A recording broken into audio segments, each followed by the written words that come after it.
बोले क्या क्या चाहिए बोलो।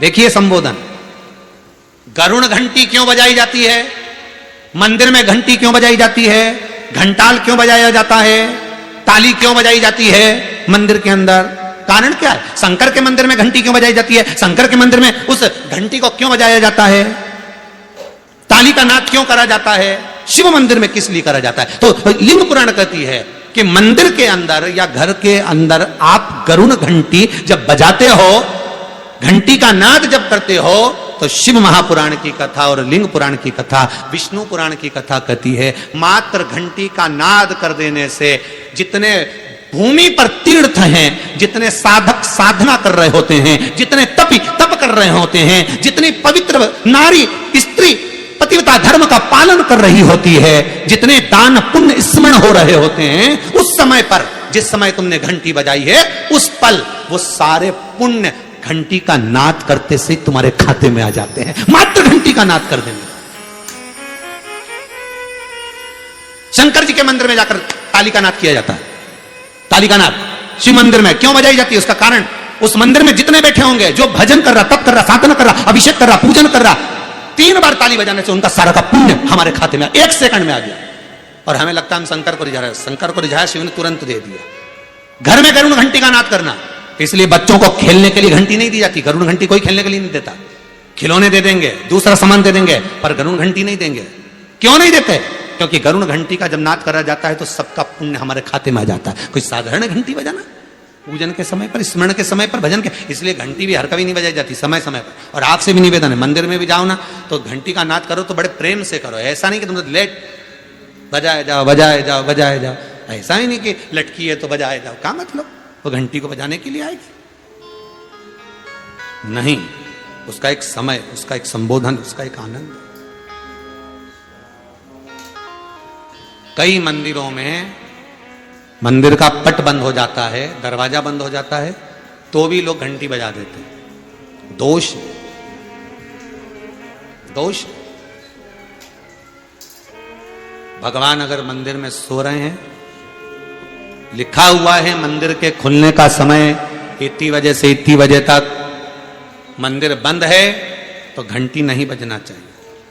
जिस जगह पर ब्राह्मण विद्वान हैं, साधक हैं, संत हैं, साधु हैं, मंदिर अगर बंद होता है तो उसके साथ में घंटी के नीचे के भाग को रस्सी से ऊपर बांध दिया जाता है जिससे बजे ना। क्यों?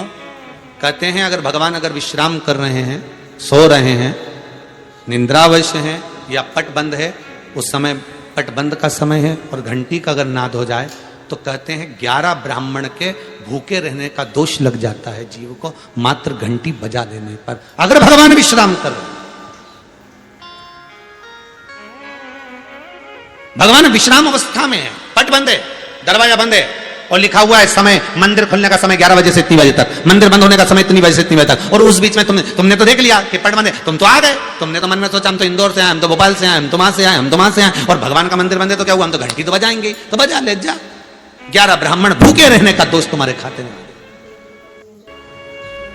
कितना सुंदर कहा है। शंकर भगवान को बेलपत्र चढ़ी हुई वापिस चढ़ सकती है, पर किसी भी देवता पर कोई फूल पुष्प आपने चढ़ाया, कोई पुष्प आपने चढ़ाया, ठंड का समय है या बारिश का समय है, पुष्प जो चढ़ाया हो सकता है कि मुरझाया नहीं हो।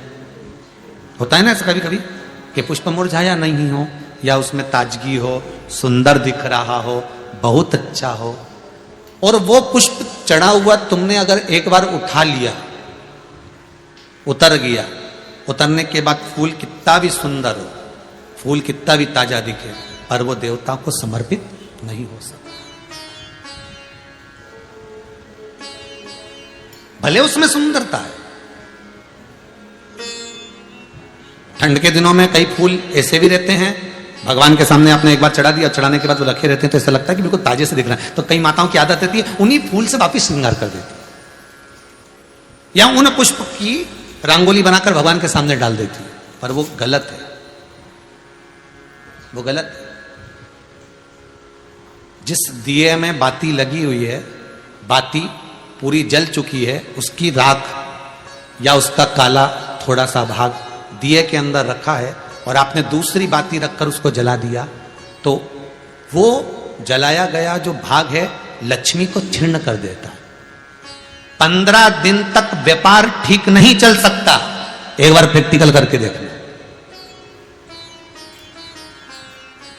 दिए के अंदर अगर कोई बाती जल गई, जलने के बाद ठंडी हो गई, ठंडी होकर उसमें राख पड़ी हुई है, या उसके अंदर कोई काला सा आप गोल बत्ती लगाते तो काला का एक भाग काला काला सा जला हुआ उसके अंदर रह जाता है। कई लोगों की आदत रहती है कि अब शाम का टाइम तो है, उसको कौन हटाए, उसी में अपन दूसरी बत्ती रख दो, जला दो, उसी में रखकर दूसरी बत्ती जला दो।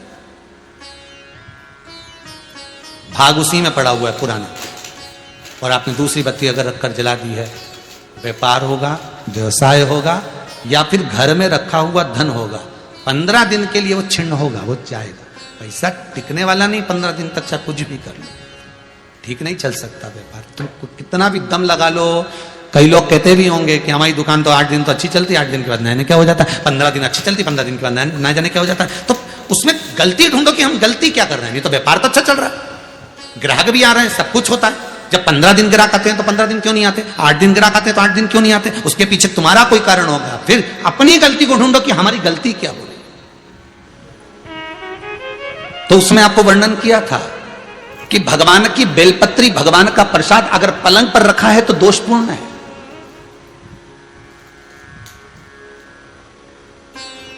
वो दोषपूर्ण है।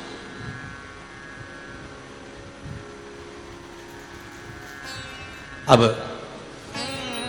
बाबा ने पूछ लिया, इंद्र मैंने माला आपको दी थी, वो माला कहां है। इंद्र कहते हैं मैंने तो एरावत को दे दी थी। एरावत से पूछा वो कहां है, मैंने तो अपनी मस्ती में फेंक दी, पांव के नीचे आ रही है।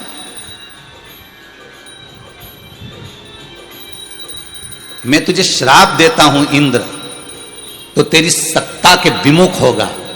जितना तुझे तेरी सत्ता से प्रेम है इंद्र, तुझे अपना सिंहासन प्रिय है, मैं तुझे श्राप देता हूं कि तेरा वो सिंहासन तेरा छूट जाएगा।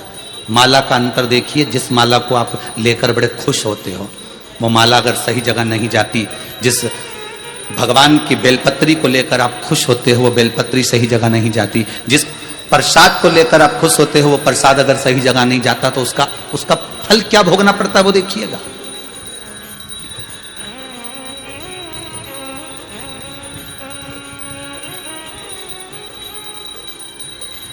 एक कथा आपको सुनाते हैं, वो कथा नहीं है, हमारे जीवन का प्रत्यक्ष उदाहरण, प्रत्यक्ष उदाहरण।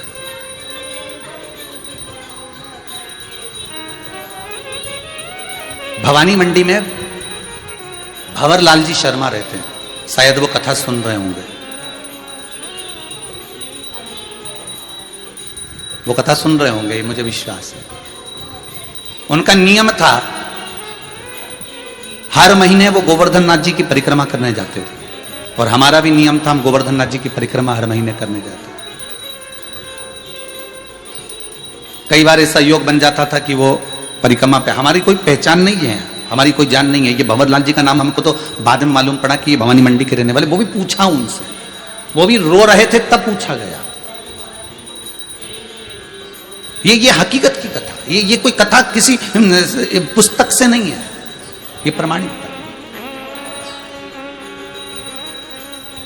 और उनका नियम था, गोवर्धन नाथ जी की परिक्रमा करते, लगाते, भगवान को शाम के समय पर वो बाबा को राजभोग धराते, गिराता था। खूब भगवान की सत्ता थी, खूब वैभव था, खूब पैसा था। जितनी बार आते वो आधा पीपा का, एक पीपा का, आधी बोरी का, एक बोरी का, वहां बोरी से राजभोग होता है गिराची में, तो वो भोग लगा देते, ठोर, मोहन थाल, लड्डू सब। अब धीरे धीरे बहुत उनका वैभव, बहुत पैसा था भंवरलाल जी के यहाँ, काम भी अच्छा था उनका, शायद पत्थर वत्थर का कोई काम था तो अच्छा। 6 महीना 8 महीना लगातार परिक्रमा उन्हें हर महीने करी। हम भी जाते रहे परिक्रमा, हमने भी घनी करी। तो धीरे धीरे व्यापार उनका थोड़ा कम हुआ। जो उनका पत्थर का काम था वो धीरे धीरे एक जगह का कहीं बंद हो गया, दूसरी जगह का भी बंद हो गया, तीसरी जगह का भी बंद हो गया। बड़े दुखी हो गए।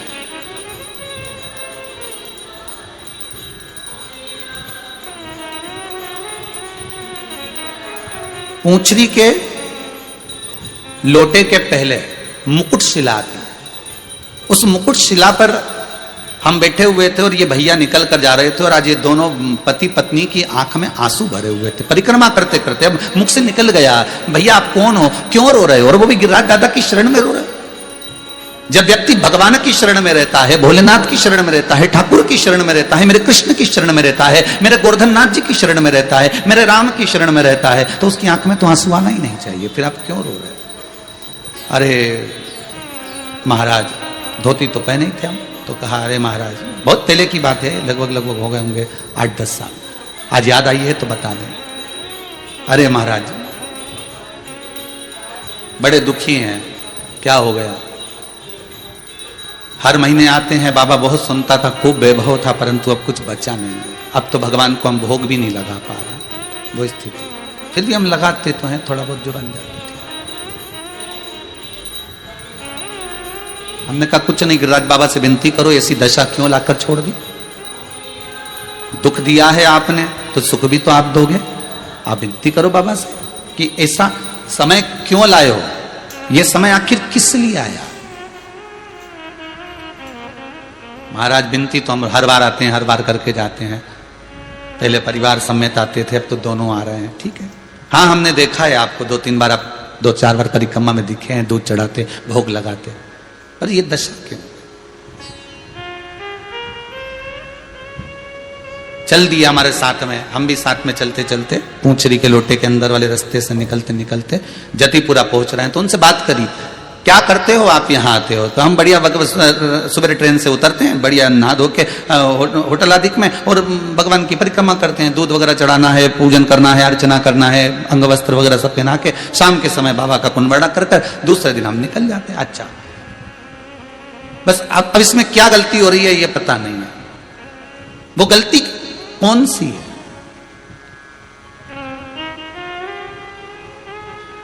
स्कंद पुराण में एक चीज बहुत पहले पड़ी हुई थी, बेलपत्री हो, प्रसाद हो, माला हो, इसका जब अपमान होता है तो व्यक्ति को रोना पड़ता है। ये स्कंद पुराण का है।